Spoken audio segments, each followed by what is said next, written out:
संजय जी, आप नमस्कार, कैसे हैं आप? बस सब बढ़िया है। आइए बातचीत करते हैं आपसे। तो बाहर जब अक्सर हम लोग जेल की बात होती है और जेल का ख़तरा आता है तो नेता कहता है कि हमें जेल से घबराहट नहीं है, देख लेंगे। तब तक तो वो जेल नहीं गया होता है। जब जेल जाता है तब फिर उसको क्या दिखता है? फिर अपना वो उस तरह का साहस याद आता है या कुछ पंचर हो जाता है कि नहीं, ये तो कुछ ज़्यादा भयानक है। देखिए रवीश जी, अगर जेल के बारे में आप आज ही नहीं, हाँ, पूरे इतिहास में भी उठा के देखेंगे तो कभी भी जेल की किसी ने सराहना नहीं की। वो चाहे गांधी जी हों, वो जेल के अंदर अधिकारों के लिए लड़ते रहे, चाहे भगत सिंह जी हों, जेल के अंदर अधिकारों के लिए लड़ते रहे। नेल्सन मंडेला जी का मैंने पूरा उनका जीवन पढ़ा। वो भी जेल में जब रहे तो लंबे समय तक तो जेल में अधिकारों के लिए लड़ते रहे। तो जेल में कुछ बातें, कुछ बुनियादी ज़रूरतें होती हैं जिसके लिए कई बार लड़ाई लड़नी पड़ती है। लेकिन ये मैं ज़रूर कहूँगा कि पहले जिस तरह की जेलें थीं या जेल को लेके जो धारणा है लोगों के मन में कि वो चेकदार कुर्ता और हाँ, पैजामा वैसा पहना के और टोपी। पत्थर तोड़ते रहते हैं, हाँ, वैसा नहीं है।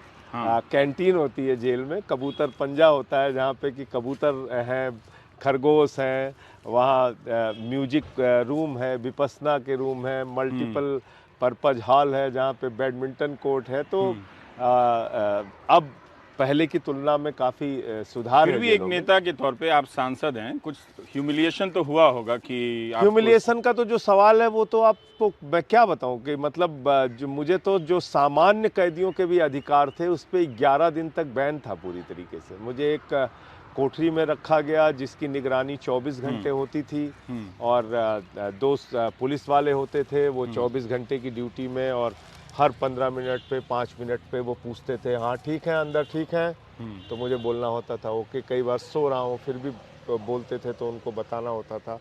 और 2 बार मुझे निकाला जाता था मेडिकल चेकअप के लिए जब कोर्ट का ऑर्डर था उसमें। तो उस समय अनाउंस होता था कि वार्ड नंबर 1, 2 और 3 के बंदी भाई अपने अपने वार्डों में चले जाएं, और जेल बंद होती थी। कर्फ्यू की तरह माहौल होता था और तब मुझे लेके जाया जाता था। हॉस्पिटल में मेरा मेडिकल चेकअप होता था और फिर मैं अपने इस पूरे प्रोसेस में आप फील करते थे कि अब आप एक कैदी हैं। बिल्कुल, वो तो कैदी है, ये तो एहसास दिलाया ही जाता है। और मेरे साथ तो उल्टा ये था कि जो सामान्य कैदियों के अधिकार हैं वो भी नहीं थे। मतलब 6 बजे जेल खुल जाती थी तो बाकी कैदी तो कहीं भी आ जा सकते थे, मेरे लिए वो इजाज़त नहीं थी। 12 से 3 जेल बंद होती थी, 3 बजे फिर जेल खुलती थी और 6-7 बजे तक बाकी कैदी कहीं भी आ जा सकते थे, मैं नहीं जा सकता अच्छा। था। तो 11 दिन के बाद मैं फिर सुपरिटेंडेंट से मिला तो मैंने कहा कि भाई मुझे जो सामान्य कैदियों के अधिकार हैं वो तो मिलने चाहिए, वो तो मेरा अधिकार है। तो उन्होंने कहा कि मैं इस पे फिर ऊपर बात करूंगा। फिर जिससे भी उनकी बात हुई हो, फिर उन्होंने ये कहा कि भाई जो समय बाकियों के खुलने का है वो उस समय ये कहीं भी आ जा सकते हैं और इनके साथ सिपाही रहेंगे। तो अगर आप देखेंगे तो ऐसे बहुत सारे क्षण आते हैं जब आपको कोर्ट में वो जो एक हवालात बनी होती है उसमें बैठाया जाता है, जब आपको ये अपराधियों की जो बैन है उसमें बैठाया जाता है और जाले लगे रहते हैं, चारों तरफ से अंधेरा होता है, पुलिस के जवान खड़े होते हैं वो लेके बंदूक। तो कई क्षण ऐसे आते हैं।